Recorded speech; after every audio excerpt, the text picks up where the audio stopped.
Hoje é domingo de Páscoa. Bom, Páscoa para nós aqui do Ocidente. Quem esteve aqui no domingo passado, à noite, me ouviu uma ministração em que eu contei os últimos dias de Jesus, de sábado até a quinta-feira, e eu também falei sobre as últimas horas de Jesus, o que aconteceu em cada uma das horas. Se você não viu essa ministração, ela está disponível na rede social, no YouTube. Depois assista, eu acredito que ela vai agregar conhecimento, vai aumentar a sua fé. E naquele dia nós tínhamos falado, e pela Bíblia, nós vimos que Jesus ele morreu numa sexta-feira. E a sexta-feira era o mesmo dia em que se preparava o cordeiro para a Páscoa. A Páscoa, então, ela era comida no dia 15 de Nissan, à noite. Nesse caso, foi na sexta-feira à noite. Ela foi comida. Então, o domingo não pode ser um domingo de Páscoa. Porque a Páscoa, conforme nós vemos na Bíblia, ela ocorreu numa sexta.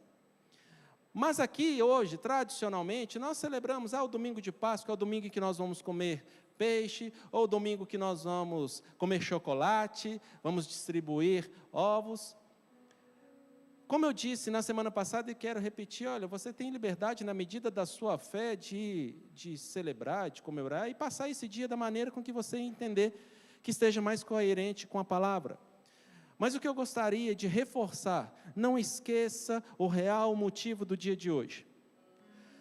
Na quarta-feira, sem ser quarta-feira passada agora, na outra atrás, eu também ministrei uma palavra aqui, e eu falei sobre o diálogo de Deus com Moisés no Monte Sinai.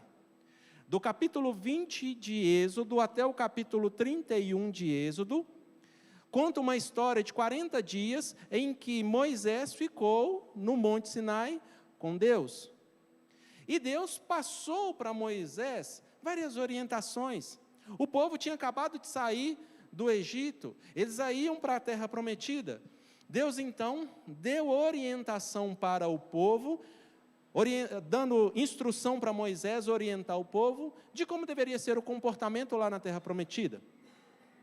E dentre essas orientações, no capítulo 23 de Êxodo, você vai ver que Deus fala para Moisés o seguinte: no dia após o sábado da Páscoa, você vai celebrar a festa das primícias, que consistia entre colher os frutos, na lavoura faziam a colheita, e aqueles primeiros frutos eram colocados como fachos.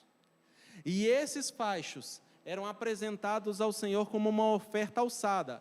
Ele era sacudido na frente do Senhor, como uma mostra, como uma demonstração de consagração dos primeiros frutos.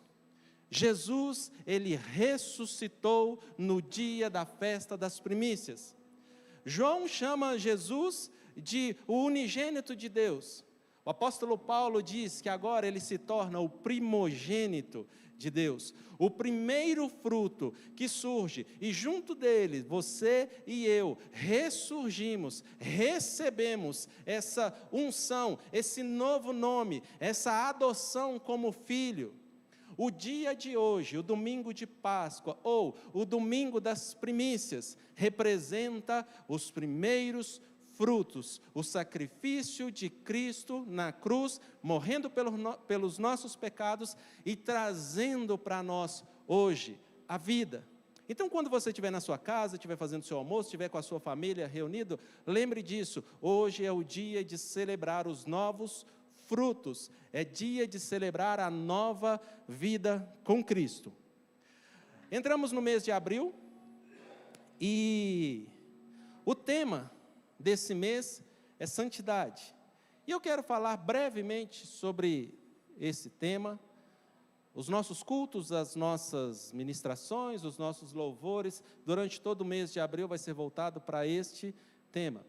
E eu quero falar de um homem, a palavra que Deus colocou no meu coração, falar sobre um homem chamado Sansão, e sobre um voto que ele fez. E o título dessa ministração é Nazireu, que foi o voto que ele fez. Nós vamos ler 5 textos, na verdade. que está em Juízes, no capítulo 13, a partir do verso 1. Diz assim: E os filhos de Israel tornaram a fazer o que era mal aos olhos do Senhor. E o Senhor os entregou nas mãos dos filisteus por 40 anos. E havia um homem de Zorá, da tribo de Dan, cujo nome era Manoá, e sua mulher, sendo estéril, não tinha filhos. E o anjo do Senhor apareceu a esta mulher e disse-lhe: Eis que agora és estéril, e nunca tens concebido, porém conceberás e terás um filho.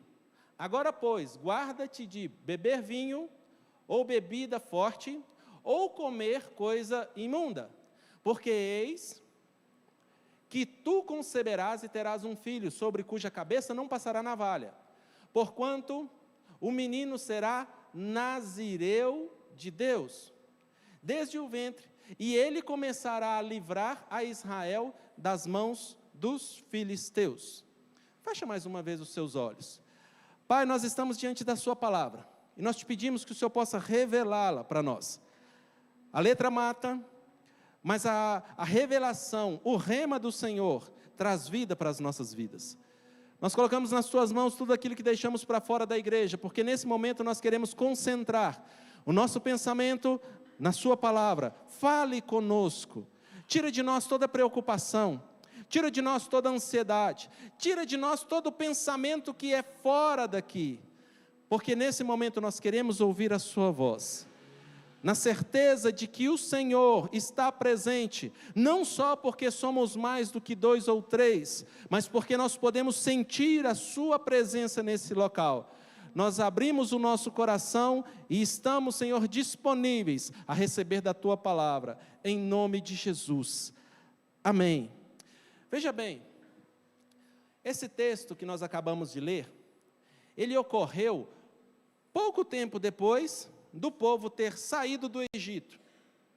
O povo é liberto do Egito, liberto da escravidão, passa pelo deserto do Sinai, do deserto do Sinai e do Monte Sinai, fica ali 40 anos, Moisés então ele morre, Josué assume a liderança e eles entram para a terra prometida, e ali eles vivem, passam a viver, como um povo novo, como uma nação nova. Não havia rei, não havia presidente, não havia um líder específico para Israel, pois o próprio Deus era o rei de Israel. E Deus falava com o seu povo através dos seus líderes, através dos profetas, através dos sacerdotes. Deus então ele conduzia o povo, ele direcionava o povo através desses líderes. Porém, no começo, até que o povo obedeceu os caminhos do Senhor.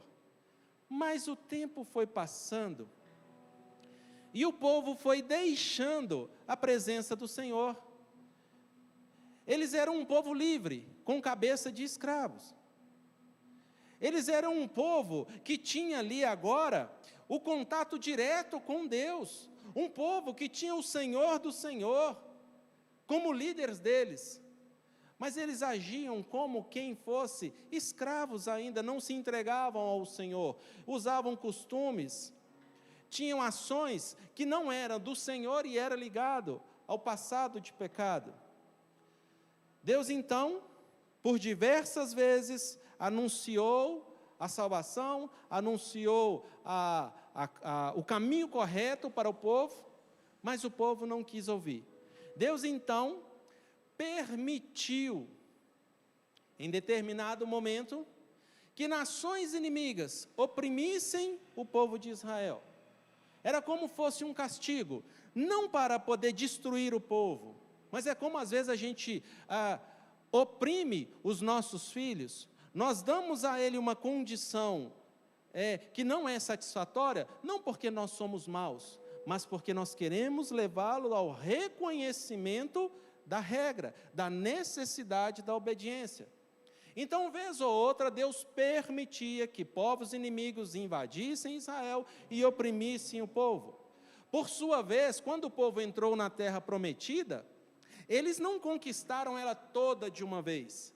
Essa conquista foi gradual. O próprio Senhor disse lá em Êxodo que ele levaria o povo à terra prometida, mas que ele não tiraria todos os inimigos de uma vez. Às vezes, meu amado, nós estamos enfrentando luta uma após a outra e a gente pensa, mas eu sou cristão, mas eu aceitei Jesus, por que eu ainda estou passando por essa situação? Parece que a coisa não anda. Existe um propósito nisso, assim como existia um propósito nessas lutas que o povo de Deus enfrentava na terra prometida. Deus não tirou todos os inimigos de uma vez, porque Ele queria ensinar o povo a lutar. E soldado se forja na batalha.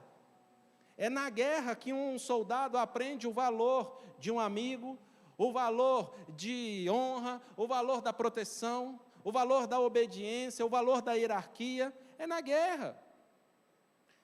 Então Deus permitia que o povo fosse invadido. Durante aproximadamente 350, 360 anos, o povo viveu dessa forma. Ora obedecia, ora não obedecia. Deus então levantou no mínimo 14 pessoas dentro desse período de 350 anos. E foi dado a eles o nome de juízes. Os juízes não eram como os reis ou presidente.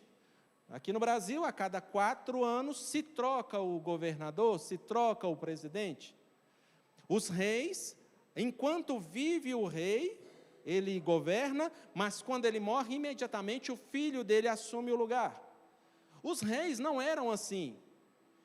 Os reis eram homens, foram homens e uma mulher, mas foram pessoas levantadas por Deus, para que quando o povo estava distante do Senhor, e vinha a opressão sobre ele, esses homens eram levantados por Deus para fazer frente ao inimigo, para derrotar o inimigo e novamente mostrar para o povo qual era o caminho correto a se seguir. Nós tivemos então aí vários reis governando em períodos de vários juízes, governando em períodos diferentes. Teve uns que até governaram simultaneamente na mesma época, em locais diferentes. Mas o livro de Juízes, se você pegar na sua Bíblia, e quando você...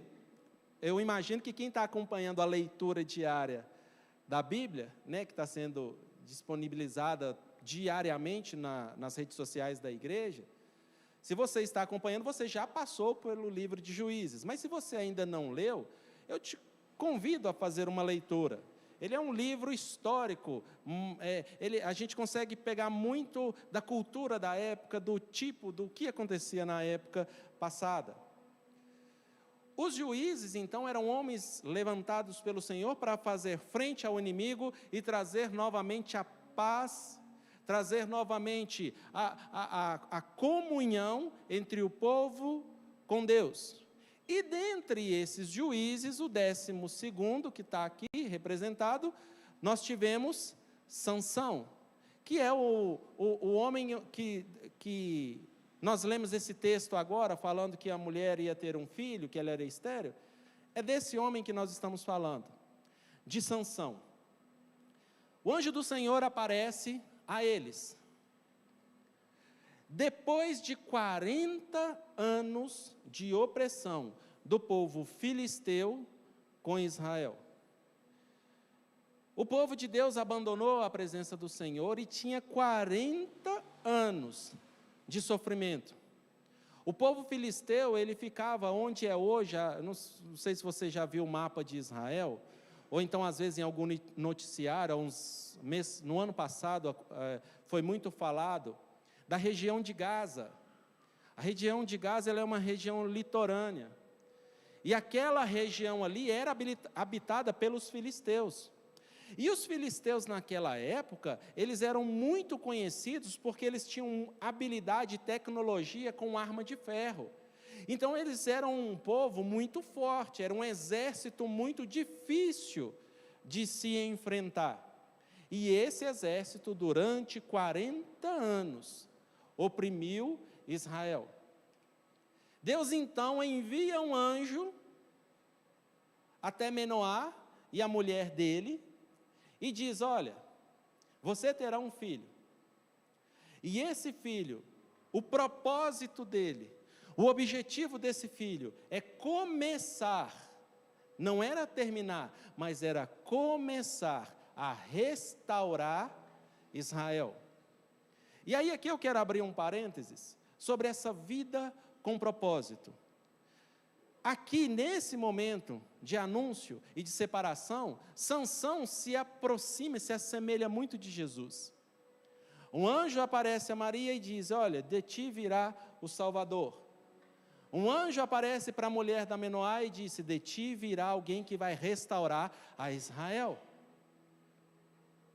Eles foram desde o ventre da mãe, desde o ventre eles foram gerados com um propósito. Mas, meu amado, pode ser que um anjo não tenha aparecido para o seu pai, nem para a sua mãe, mas o mesmo propósito, o mesmo Deus que deu um propósito para a vida de Sansão, que deu um propósito para a vida de Jesus, esse mesmo Deus te criou, me criou com um propósito. Nós não fomos criados por acaso, nós não fomos criados sem nenhum objetivo. Pode ser que até hoje, a idade que você tem, você ainda não descobriu qual é o propósito que Deus tem para a sua vida, mas eu posso te garantir que não foi à toa que você veio a esse mundo. Quantos livramentos Deus já te deu para te trazer até o dia de hoje? Quantas renúncias, quantos salvamentos. O Senhor esteve presente desde o dia da sua concepção e antes dele, e até hoje, vai permanecer até o final. O tempo todo o Senhor, Ele vai buscar reconciliar, vai buscar trazer de volta para o caminho, para que nós cumpramos o propósito para o qual Ele nos chamou. Deus te chamou para um propósito. Você e eu, nós somos escolhidos. Creia nisso, você querendo ou não, Deus está de olho em você. Deus tem um propósito para a sua vida. A palavra nazireu, ela vem do hebraico nazir, que significa separado. O separado aqui era um separado voluntário. O voto de nazireu era um voto voluntário em que uma pessoa fazia por um período, por um determinado período, um voto ao Senhor. E aqui eu quero abrir um outro parênteses. Meu amado, o voto não é pecado. Pelo contrário, é um instrumento muito útil na nossa comunhão com o Senhor. Nós só devemos tomar cuidado para que o voto não tome o lugar de Deus, para que o lenço não tome o lugar do Senhor, para que o copo de água não tome o lugar do Senhor, para que o raspar a cabeça ou deixar os cabelos crescer não tome o lugar do Senhor. O apóstolo Paulo, ele rapou a cabeça, com um propósito ao Senhor. E o voto, ele não é a falta de fé. Eu vou fazer um voto, se o Senhor for comigo, eu devolverei a ti o dízimo de tudo aquilo que o Senhor me der. Isso não é barganha com o Senhor, mas é um voto, é um acordo, mostra comunhão, mostra unidade. O voto do nazireu, ele era temporário. Ele tinha começo, meio e fim. E ele consistia em basicamente 3 coisas. Não podia tocar em coisa imunda, não podia beber bebida forte, nem alcoólica, nem nada que viesse da vinha, do pé de uva, e não podia se cortar os cabelos. Esse era o voto do nazireu. Contudo, Sansão, ele não escolheu votar. Sansão, ele não foi voluntário nessa separação, e aqui eu quero dizer algo importante para você. O voto de Sansão, a Bíblia não diz isso, isso é eu que estou dizendo. O voto de Sansão, ele foi superior ao voto daqueles outros nazireus que viveram na época dele. Por quê? Porque o voto de Sansão foi uma escolha de Deus. Oh, meu amado, como é bom sermos achados pelo Senhor, sermos conhecidos pelo nome. Deus nos conhece pelo nome. Na ministração da quarta-feira, quando eu falei do Monte Sinai, Deus ele tinha dito, eu não vou com o povo. Mas o povo se arrependeu e ele diz, Moisés, eu te conheço pelo nome, então eu vou com vocês. Eu serei o seu Deus e estarei junto de vocês. Como é bom sermos conhecidos pelo Senhor. Como é bom nós sermos achados por Ele. E Sansão, mesmo antes de nascer, foi achado pelo Senhor e escolhido e separado para um propósito objetivo. A primeira das 3 regras do nazireu é que ele não podia tocar em coisas impuras. E eu quero ler um texto com você. Juízes 14, 5. Desceu Sansão, pois, com seu pai e com sua mãe, a Timnate. E chegando às vinhas, veja bem, essa cidade, ela pertencia aos filisteus. O povo inimigo do qual Sansão foi escolhido para poder combater. Mas Sansão vai até o território do inimigo. E mais, no território do inimigo tinha uma vinha. Sansão, ele não podia conviver com aquele ambiente. Mas olha o que ele fez. Chegando às vinhas de Timnate, eis que um filho de leão rugindo lhe saiu ao encontro. Então o Espírito do Senhor se apossou dele tão poderosamente que despedaçou o leão, como quem despedaça um cabrito sem ter nada na sua mão.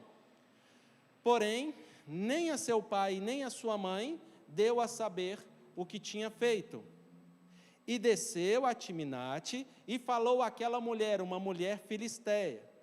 E ela agradou aos olhos de Sansão.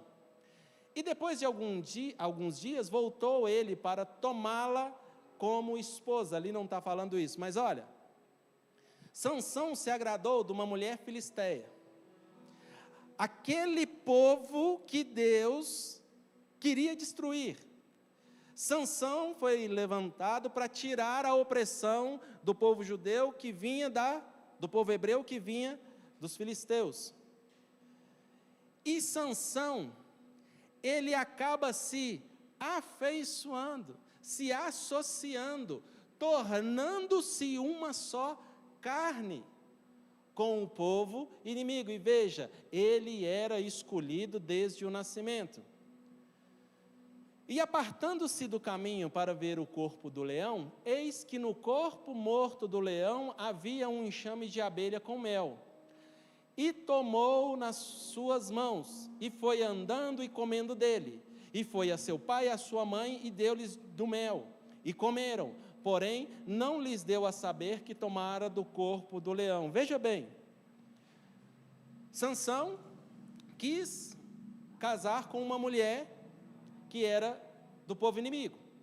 Ele vai até ela, conversa com ela, alinha tudo com os pais, combina o casamento, ele volta para a casa dele. De repente, passado alguns dias, ele volta então para tomar aquela mulher como a sua esposa. Na primeira ida dele, ele tinha matado um leão. Na segunda ida, ele falou, deixa eu ir lá ver como é que está o leão. Era um cadáver. O voto do nazireu dizia que não poderia tocar em coisa imunda. Um cadáver era considerado imundo, porque representava a morte, então não podia se tocar. Quando Sansão passa e olha, ele vê algo bom. Ele vê algo bom naquilo que ele não podia tocar. Meu amado, o pecado, ele é gostoso. Porque se o pecado não fosse gostoso, ninguém pecava. Ninguém se deixaria levar por conta do pecado. O pecado agrada a nossa carne. E quando nós damos mais atenção à nossa carne do que ao nosso espírito, nós sentimos bem. Mas isso traz morte, isso faz mal. Sansão viu algo bom no meio do caos. Sansão viu algo bom no meio da podridão. Sansão viu algo que era favorável, e mesmo tendo uma regra clara que ele não podia tocar, ele vai lá e pega aquele favo de mel. O pecado pode ter aparência doce, pode ter aparência saborosa, mas ele nos leva para um caminho de morte. O salário do pecado, ele é a morte. Ah, se não fosse Jesus que viesse nesse meio termo e pagasse o preço dos nossos pecados, senão nós estaríamos mortos e permaneceríamos mortos espiritualmente e mortos fisicamente, separados do Senhor eternamente. Sansão, ele vai lá e come daquele mel, saboreia daquele mel, e pior, com aquele símbolo do pecado, com aquele objeto do mal, ele ainda oferece para a família dele. Os pais que estão aqui, nós somos sacerdotes do nosso lar. O que nós estamos levando para dentro da nossa casa? O que nós estamos pegando lá que é do mundo, que tem sabor de mel, e trazendo para dentro do nosso lar, e distribuindo para os nossos familiares comer? Nós devemos tomar o cuidado, porque nós somos chamados pelo Senhor, escolhidos por Ele. E a regra do Senhor, ela é clara. O objetivo do Senhor, ele é claro, é bem definido. Nós não podemos nos contaminar. Sansão, então, quebra ali a primeira regra, o primeiro ponto do voto que ele fez. Está escrito, olha, não se apresse em fazer um voto ao Senhor. Não se apresse. Vez ou outra aqui na igreja é conclamado para que a gente faça um jejum. Isso é um voto que nós estamos fazendo. Você não é obrigado a fazer. Se nós estivermos dentro da mesma aliança, se nós estivermos dentro do mesmo propósito, nós vamos atender esse chamado e vamos fazer juntos, mas não é obrigado a fazer. Mas a palavra do Senhor diz, olha, não se apresse a fazer um voto, mas se fizer, cumpra. Se você fizer um voto, se você assumir um compromisso com o Senhor, cumpra esse voto. Sansão, então, descumpre. Dentre o voto nazireu, ele descumpre o primeiro ponto. O segundo ponto, não podia beber vinho, não podia beber nada que viesse da uva. Juízes 14, 10. Descendo, pois, seu pai àquela mulher, fez Sansão ali um banquete, porque assim os moços costumavam fazer. Eu coloquei um asterisco no banquete, porque a palavra que vem ali do grego é misté, e ela está ligada à raiz de beber.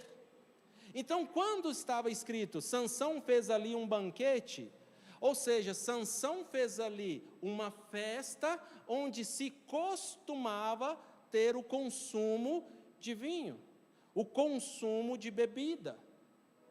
Sansão, ele, primeiro, casou, fez uma aliança com o povo inimigo. Segundo, tocou num corpo que ele não podia tocar, tocou em algo que Deus tinha proibido. E agora, Sansão, para celebrar o casamento dele, faz uma festa regada ao suco de uva, ao vinho, e ele era proibido de fazer isso. Veja só, meu amado, você está entendendo? Sansão foi um homem escolhido, desde o ventre, separado. Mas as decisões de Sansão só o fez separar do propósito, só o fez separar de Deus. Ele foi separado do mundo para estar próximo de Deus, mas o pecado nele fez ele separar de Deus e ficar próximo do mundo. As ações, as escolhas de Sansão trouxeram para ele condenação, trouxeram para ele o mal. Que nós não sejamos assim, que nós venhamos ter misericórdia do Senhor e pedir, Pai, não nos deixa cair em tentação, nos livra do mal, nos livra, Senhor, de andar em pecado, nos livra de andar pelos caminhos de Sansão. Nós somos escolhidos, chamados pelo Senhor, mas que Deus nos livre de trocar a presença dEle por qualquer favo de mel, que Deus nos livre de trocar a presença dEle por qualquer outra mulher que não seja do povo de Deus, que Ele nos livre, mulher, homem, que Deus nos livre de não tocarmos em coisas imundas, que Deus nos livre de não beber aquilo que é proibido beber. E o último ponto, não cortar o cabelo. Nós vamos ler um texto aqui, um pouco maior, já no final da vida de Sansão. Juízes capítulo 16, versículo 1 diz: E foi Sansão a Gaza e viu ali uma mulher prostituta, e entrou a ela. E foi dito aos gazitas: Sansão entrou aqui. Cercaram-no e toda a noite lhe puseram espias à porta da cidade. Porém, toda a noite estiveram quietos, dizendo: Até a luz da manhã esperaremos, e então o mataremos. Porém, Sansão deitou-se até a meia-noite. E à meia-noite se levantou, e arrancou as portas da entrada da cidade, com ambas as ombreiras, e juntamente com a tranca as tomou, pondo-as sobre os seus ombros, e levou-as para cima até o cume do monte que está de frente a Hebrom.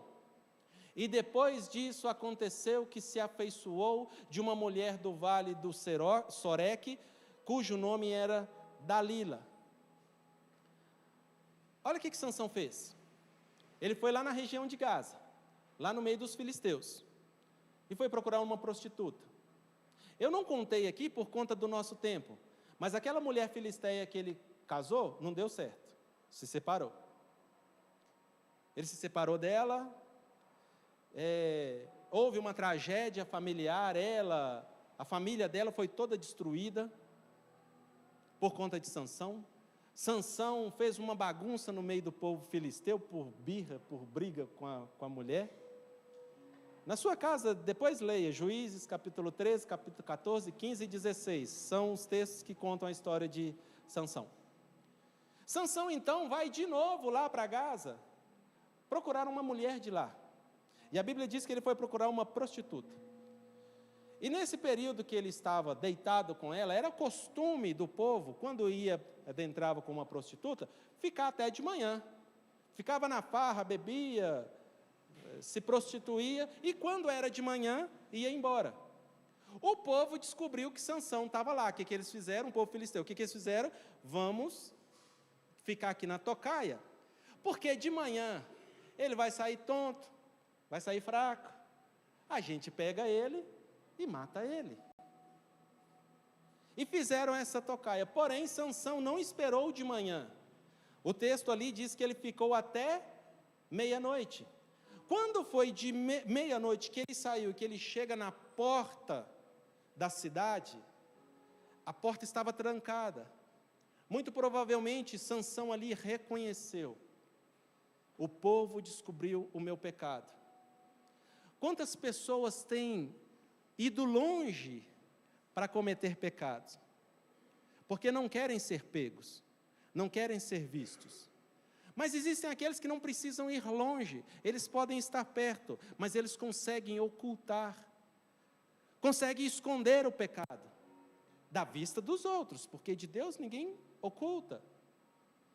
E na prática do seu erro, achando que nada vai acontecer, eu posso fazer isso aqui porque ninguém me viu, e se não me viu, ninguém pode falar nada, ninguém vai me acusar, ninguém vai achar ruim comigo, eu ainda consigo passar uma impressão de gente boa, de pessoa honesta, de pessoa íntegra.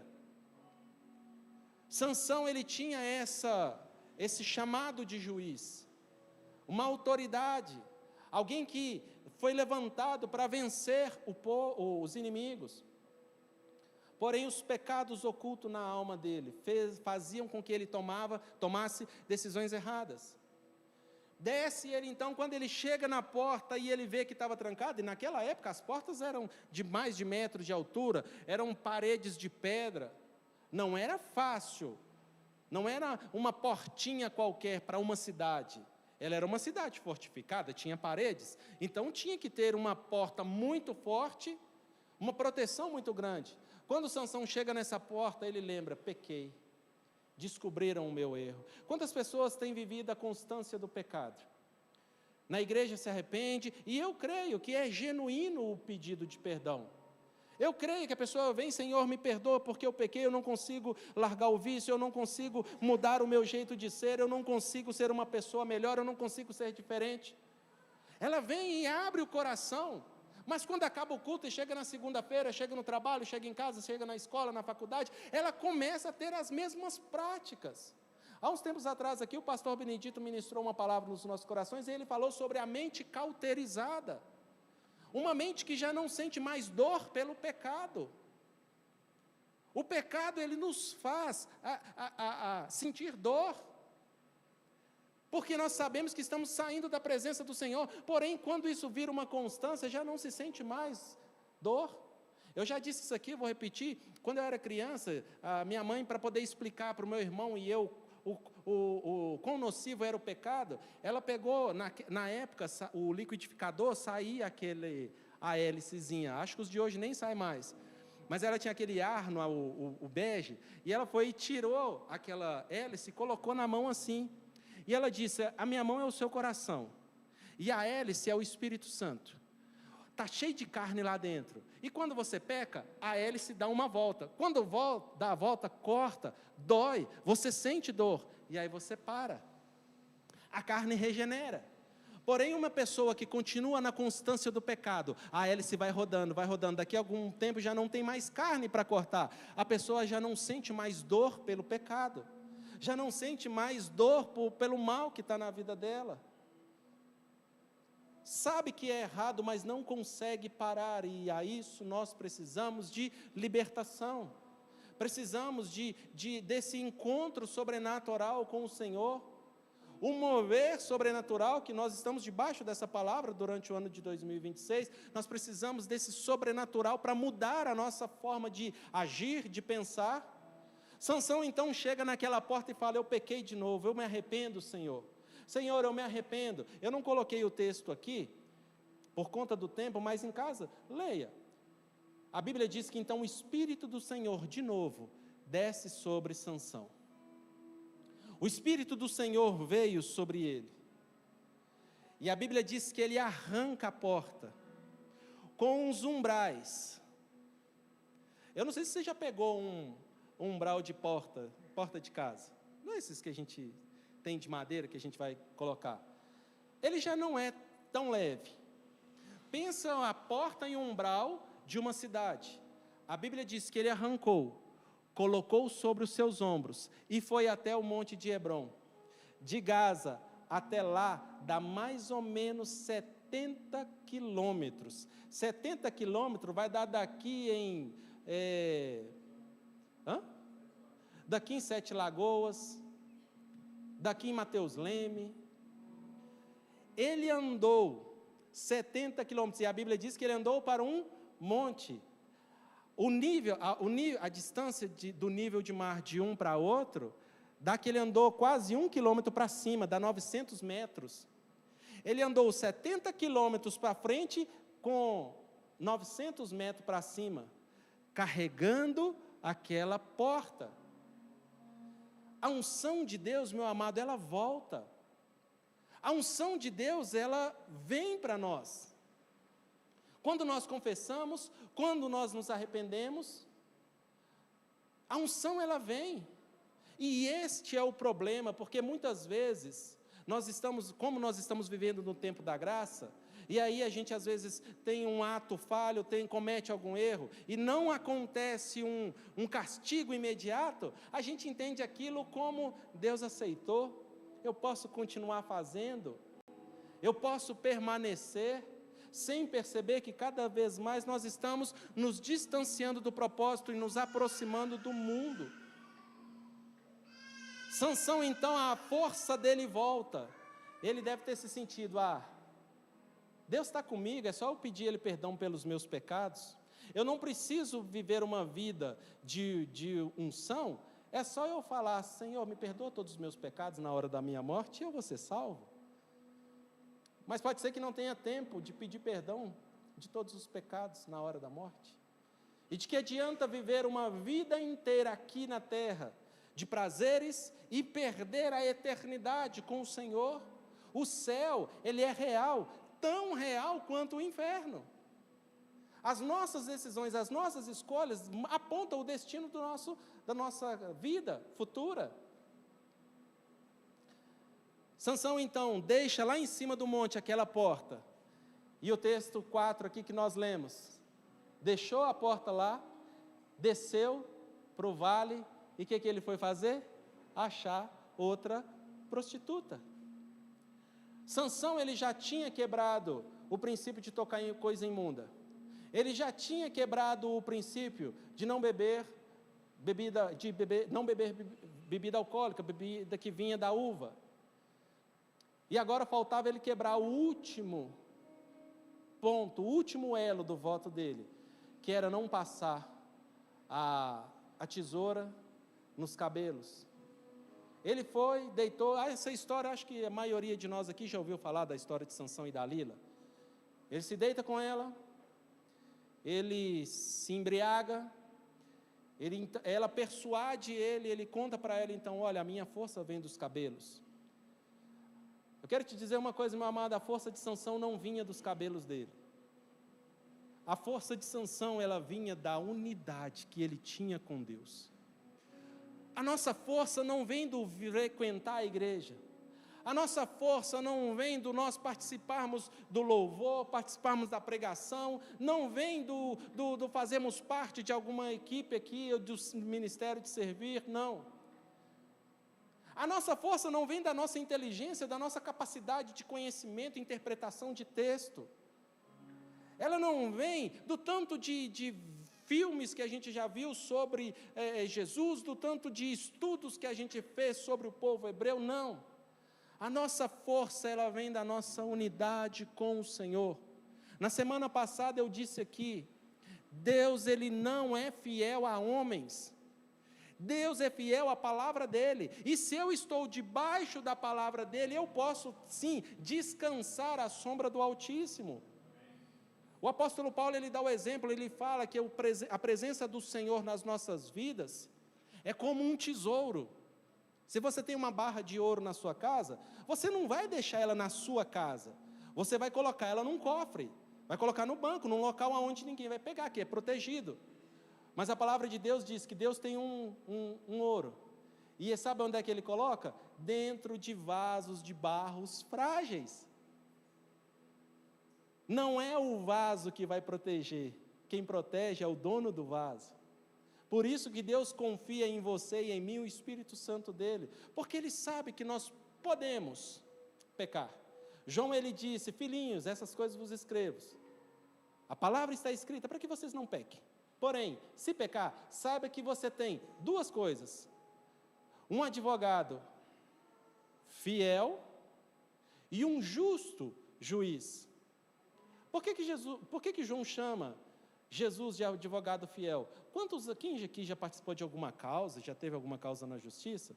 Você confia que o advogado vai usar os recursos que ele tem para conseguir uma causa. E que esse advogado não vai usar do conhecimento que ele tem para te ludibriar, para poder pegar dinheiro de você. E depois falar, não, é porque não deu. Nós temos um advogado fiel. E nós temos um juiz que é justo. Quem de nós nunca viu injustiças acontecendo? Mas nós temos um juiz que é justo. Um juiz que é fiel. Sansão então diz para Dalila, olha, a minha força vem do meu cabelo. Então ali ele quebrou o último elo do voto que ele fez com o Senhor. Percebe, meu amado, que não foi de uma vez. Não foi uma única ação de Sansão que fez ele perder a vida. Com isso, perdendo os cabelos, ele já não tinha mais a força do Senhor.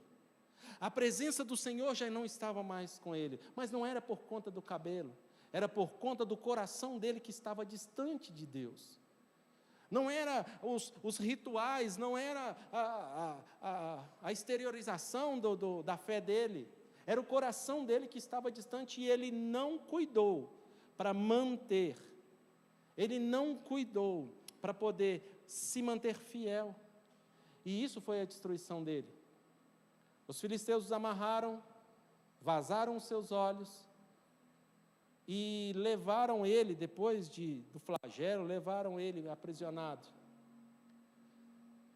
Sansão ainda faz uma última oração e pede, Deus, me perdoa.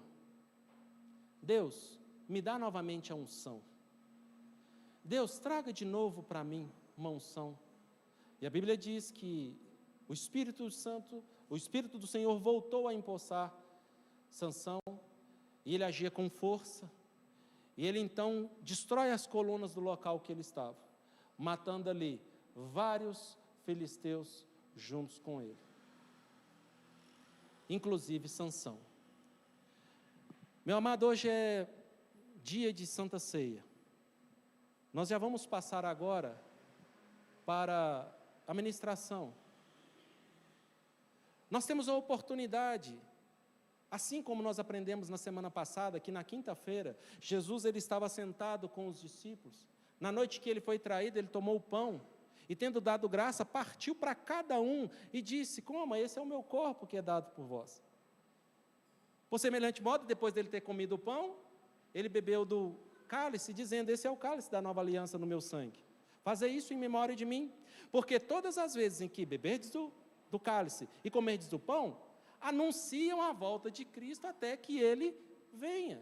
Anuncia a volta de Jesus até que Ele venha. Um dia nós vamos estar à mesa com Ele, presencialmente, assentados juntos com Ele.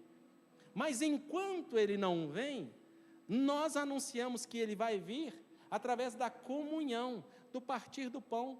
Mas quantas pessoas, quando recebem essa bênção, esse privilégio que é participar do corpo, eles dizem: não, eu não posso, eu não vou participar. Ninguém aqui, meu amado, vai olhar se você vai pegar ou não vai pegar, pode ficar tranquilo.